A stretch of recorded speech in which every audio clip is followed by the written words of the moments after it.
in the sun-drenched cul-de-sacs of Willowbrook, Colorado, where every lawn blade stood at the exact HOA-approved height of 2.5 inches and American flags waved at the regulation 45-degree angle. Peace was just a fancy word for control. The Willowbrook Homeowners Association didn't govern the neighborhood. It owned it. And at the throne sat Karen Thompson, president for 8 brutal years, with her pearl necklace tight as a noose and a clipboard that could fine you for breathing too loudly. She called herself just looking out for the community, but everyone knew that smile hid fangs sharper than the no unapproved mulch clause in the bylaws.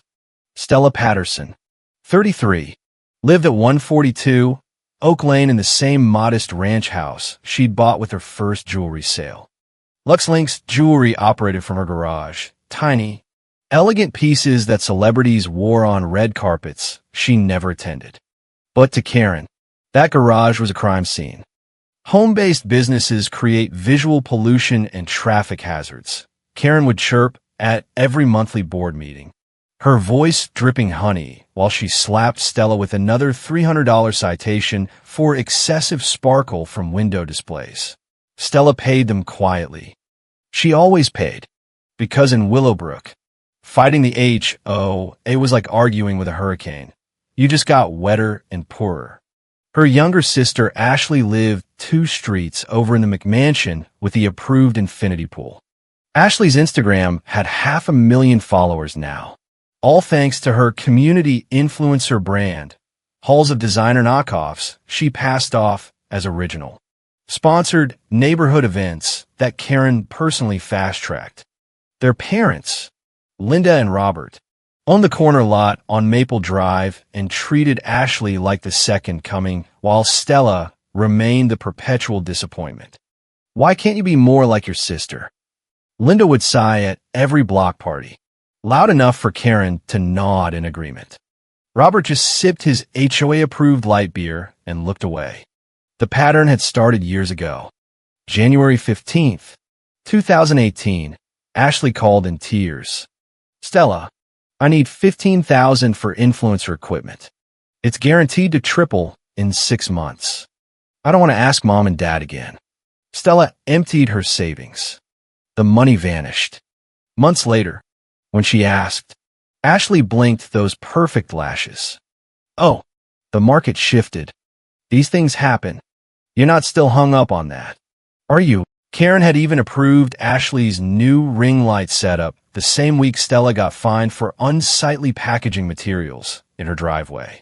May 12, 2019, at the annual HOA potluck, Stella announced her first boutique contract. The crowd murmured politely until Karen raised her glass. Well, isn't that cute? Stella will never be as successful as Ashley in this community. I don't know why you keep trying so hard. Dear, everyone laughed, including Linda and Robert. Ashley just smirked behind her sponsored wine. October 3rd, 2021. Stella discovered Ashley had lifted 3 of her original designs, delicate silver clasps with hidden hinges, and posted them as her own handcrafted line. When confronted, Ashley laughed. Great minds think alike, I guess. Besides, no one would believe you over me. Stella tried showing the dated sketches to their parents. Linda waved her off. Don't be ridiculous. Ashley would never. You're just jealous of her success. And Karen agrees the HOA needs to watch your garage traffic more closely now. Each incident chipped away at Stella until she felt like the cracked sidewalk Karen loved to cite. But she kept her head down, kept designing, kept building in silence. Because while the neighborhood saw a struggling home jeweler drowning in fines, Stella had secrets. 5 years ago, she'd quietly formed Cozy Crafts, LLC. Her pieces sold for thousands to private clients. Celebrities wore them. She held a patent on a revolutionary clasp that earned $200,000 in royalties every year. 3 silent partnerships in Denver restaurants added another $500,000. Total net worth, over $3 million. Debt-free. Hidden. Because if Karen or Ashley or their parents ever found out, They'd find a way to tax it, fine it, or steal it. Grandma Eliza had been the only one who saw her.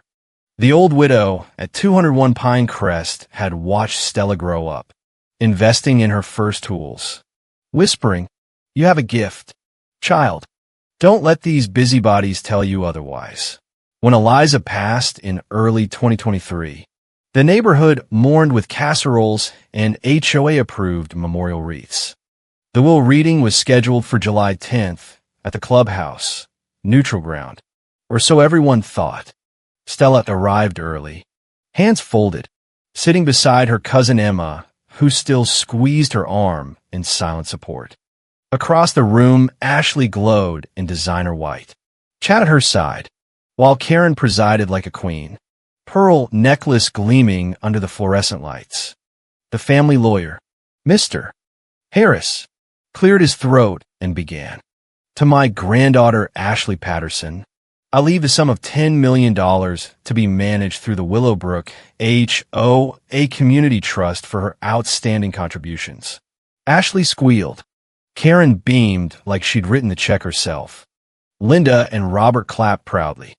Then came Stella's line. "And to my granddaughter Stella Patterson, I leave my collection of vintage jewelry-making tools." The room went dead quiet. Karen's smile never faltered. "The tools are quite valuable. Dear, be grateful. Perhaps this will motivate you to finally contribute properly to the community." She slid an envelope across the table, Grandma Eliza's handwriting on the front. Stella opened it with trembling fingers. "Empty." Karen's voice cut through the silence. "Sweet as poison. Go earn your own." "Stella, Ashley has proven herself worthy. The HOA will make sure her project succeeds." Stella sat frozen as laughter rippled and people congratulated the golden girl. Emma whispered, "This isn't right." But no one else spoke. Karen had already moved on to next order of business, approving Ashley's new influencer van parking exemption. Stella made it to her 10-year-old Honda before the tears hit.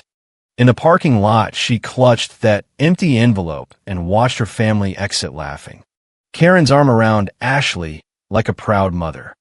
The illusion shattered. The HOA wasn't just rules. It was the family that had always hated her, wearing a different name tag. But something in Mr.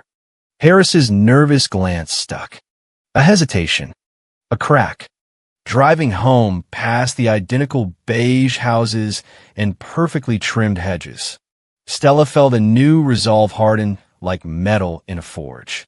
She was done paying fines, done hiding, done letting Karen and Ashley rewrite her story. The secret empire she'd built in the shadows was about to step into the sunlight and burn the entire Homeowners Association down with it. The next morning, Stella called Mr.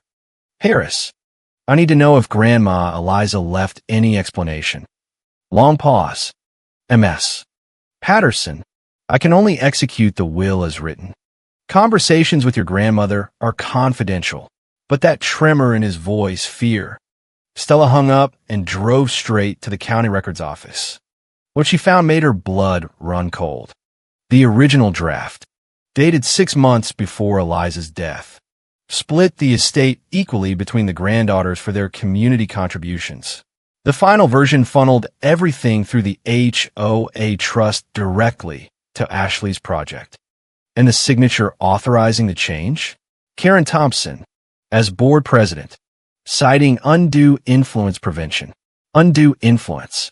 The irony tasted like battery acid. Stella spent the next weeks gathering proof the way she'd always gathered materials. Quietly, precisely. Bank statements showed the $15,000 transfer to Ashley in 2018, still unpaid. Screenshots of Ashley's texts bragging to Chad about borrowing from the family talent pool, while mocking Stella's pathetic little garage hustle.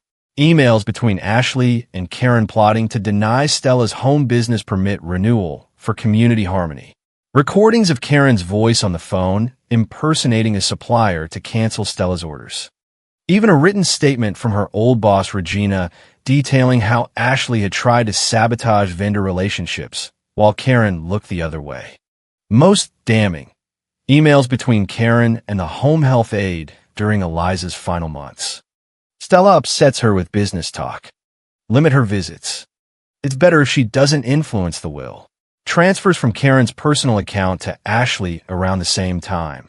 Labeled gifts, but timed perfectly with the will change. Stella printed everything, organized it like the flawless jewelry pieces she designed, and walked into Harrison and Associates law firm. Senior partner Victoria Harrison listened, eyes widening at the folder. If this is true, we have grounds for undue influence, fraud, and selective enforcement by the HOA, but these cases are brutal. Stella slid her laptop across the desk and opened the Cozy Crafts financials. The $1.8 million valuation, the restaurant shares, the patent royalties. Victoria's eyebrows shot up. You're not fighting for money. Stella smiled thinly. I want the truth. I want Grandma's wishes honored. And I want Karen and Ashley to know they were wrong about me. Victoria warned her the fight would get ugly. Stella already knew ugly. It had been her entire life in Willowbrook. While the lawyers filed the initial challenge, Stella made another decision. She wasn't waiting for court. Ashley's engagement party was set for October 22nd at the Willowbrook Clubhouse, Karen's domain. 300 guests, catered by the HOA-approved vendor. Of course. Perfect stage. Stella commissioned a $4,000 dress that made her look like the success she was. Professional hair and makeup. She contacted the clubhouse event manager with a surprise tribute to the happy couple and a generous tip that bought her access to the projector system. In the weeks leading up, she prepared the slideshow like one of her intricate designs, each slide a dagger wrapped in velvet. The neighborhood buzzed. Karen personally approved extra parking for the important influencer guests. Ashley posted teaser photos with captions like, "Finally the community sees my hard work." Stella smiled at her computer screen every night. Hard work. She'd show them hard work. The night of the party arrived under perfect Colorado stars. Stella walked in fashionably late. Conversations stuttered as heads turned. The black sheep in designer silk, radiating quiet power. Karen intercepted near the entrance. Smile tight as her pearls. Stella, how unexpected. And dressed up. I hope this doesn't violate any event decorum. Stella met her eyes. Wouldn't miss Ashley's big night. Karen, after all, family and community are everything. Right? Inside, Ashley held court like a queen. Chad's hand on her waist. Stella circulated, accepting shocked compliments with mysterious smiles. Things are going quite well, she said when asked about her little business. Dinner ended. Dessert was served. The event manager caught her eye and nodded. Showtime. Stella stepped to the small stage. Tapped the microphone. The room quieted. Good evening. For those who don't know me, I'm Stella Patterson, Ashley's older sister and a proud Willowbrook resident. Polite applause. Ashley's smile froze. I wanted to congratulate my sister and Chad. Family and community should support each other, believe in each other. She paused, letting the words land like fine silver. Unfortunately, that hasn't been my experience here, and I think it's time we stop pretending. Karen half rose from her seat at the head table. Stella continued, voice steady. 3 months ago, Grandma Eliza passed. At the will reading, Ashley received $10 million through the HOA trust. I received tools and an empty envelope that said, "Go earn your own." Murmurs swelled. Karen's face tightened. I've spent months investigating. But first, let me show you something the community doesn't know about me. The projector lit up. Slide 1. Cozy Crafts homepage. Exclusive pieces worth thousands. While the HOA cited me for visual pollution and the board called my garage a hazard, I was actually building this, valued at $1.8 million. Gasps. Ashley's perfect makeup cracked. More slides, celebrity clients, press coverage, restaurant investments. the patent drawings earning $200,000 yearly. The room erupted in whispers. Karen's hand gripped her clipboard so hard the plastic creaked. Stella's voice never wavered. I never shared this because I knew exactly what would happen. Just like I knew about the $15,000 I loaned Ashley in 2018 that vanished. Click, bank statement. Just like I knew about the design she stole and rebranded. Click, original sketches versus Ashley's posts. And just like I knew the HOA president helped sabotage my suppliers and pressure Grandma Eliza during her final illness. Click, emails between Karen and the aide. Click, the original will draft versus the changed version signed by Karen. The clubhouse exploded. Karen lunged for the projector cord. This is a violation of Event Protocol Section 4.2. Shut it down. But the crowd was already on their feet. Emma stood. I saw Ashley with Stella's sketchbook at Christmas. She lied. Residents who'd paid fines for years started murmuring. Chad reached for his phone. Ashley's tears looked real for the first time. Stella stepped back from a mic. I'm not doing this for the money. I've already earned my own, despite every fine, every citation, every lie. I'm doing this because truth matters. Because community shouldn't be built on manipulation and selective rules. The depositions start next week. Karen, Ashley, I'll see you in court. She walked out through the chaos. Past her father who looked suddenly small. Past Linda's furious glare. Outside the cool night, air hit her face like freedom. For the first time in Willowbrook, Stella Patterson wasn't the black sheep. She was the storm. The days after the party were war. Karen called an emergency HOA board meeting, closed to non-members. Of course, labeling Stella's presentation disruptive conduct and threatening to revoke her property rights. Ashley gave tearful Instagram lies calling herself the victim of a jealous sister attacking our beautiful community. Their parents hired attack dog lawyers. But Stella had Victoria Harrison, and the evidence was ironclad. Depositions began. Mr. Harris cracked first, admitting Karen had pressured him during Eliza's illness, citing community interests while waving the HOA charter like a weapon. Bank records showed Karen's transfers to Ashley timed with a will change. The home health aide testified under oath that Karen's instructions were explicit. Keep Stella away so she couldn't influence the dying woman. Most devastating, the emails proved Karen had used HOA resources to monitor Stella's mail, her visitors, even her internet usage to build a case for nuisance fines.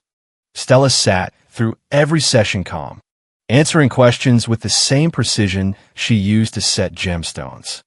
When Karen's lawyer tried to paint her as unstable, Stella simply slid across her financial statements. Does this look like the work of someone who needs $10 million? I built this while paying your clients ridiculous fines. Outside the courtroom, the neighborhood fractured. Residents who'd suffered under Karen for years started talking. A petition circulated to recall the entire board. Someone leaked the party video online, now titled HOA Karen Exposed in Real Time. Views climbed into the hundreds of thousands. Karen's perfectly curated Facebook group filled with angry comments. How many of us got fined for the same violations Ashley ignored? My shed was cited last month. Stella's right. Ashley's follower count plummeted. Brands dropped her when the theft allegations hit mainstream local news. Chad started traveling for work more often. Linda and Robert watched their social standing evaporate as former friends crossed the street to avoid them. Karen tried damage control, sending out letters reminding everyone of the importance of unity under the bylaws, but even her own board members began avoiding her eyes.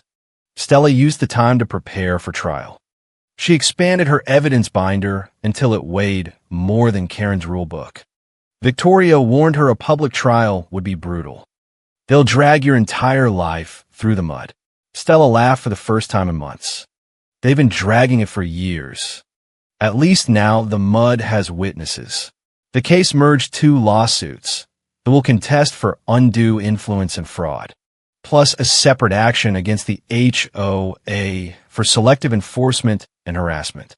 The judge, a no-nonsense woman who'd lived in a similar neighborhood herself, didn't look impressed when Karen showed up in full pearls and a community-first lapel pin. Jury selection took 3 days. Stella watched potential jurors' faces when the lawyers asked about HOA experiences. Almost every hand went up with stories of their own Karen nightmares. Good. The trial opened March 2024 in a packed Denver courtroom. For 2 weeks, the dirty laundry of Willowbrook aired like a reality show no one could turn off. Stella testified for 3 days, detailing not just the will manipulation, but the decade of petty tyranny. Fines for holiday lights that were too festive, citations for excessive foot traffic when clients visited, Karen's public mockery at meetings. She showed the slideshow again, this time to a jury that gasped at the right moments. Karen took the stand and crumbled. Her voice, usually so syrupy, cracked when confronted with the AIDS emails. "I was only protecting the community," she insisted. The prosecutor held up the original will. "By changing a dying woman's wishes and funneling $10 million to your favorite resident." Karen's face went the color of her approved rose bushes. The jury didn't blink. Ashley fared worse. Cross-examination exposed the stolen designs, the unpaid loan, the sabotage texts. She cried on the stand, the same perfect tears from the party, but this time no one bought it. Chad watched from the gallery, already mentally packing his bags. The parents tried to distance themselves, claiming they were just supporting their daughter. The jury saw the text where Linda begged Karen to handle Stella quietly. Closing arguments lasted 4 hours. Stella's team hammered one point: power corrupts. And in Willowbrook, it had rotted the entire board. Karen's lawyer pleaded for community harmony. The prosecutor simply replayed the party video, Karen lunging for the projector cord while the crowd watched in horror.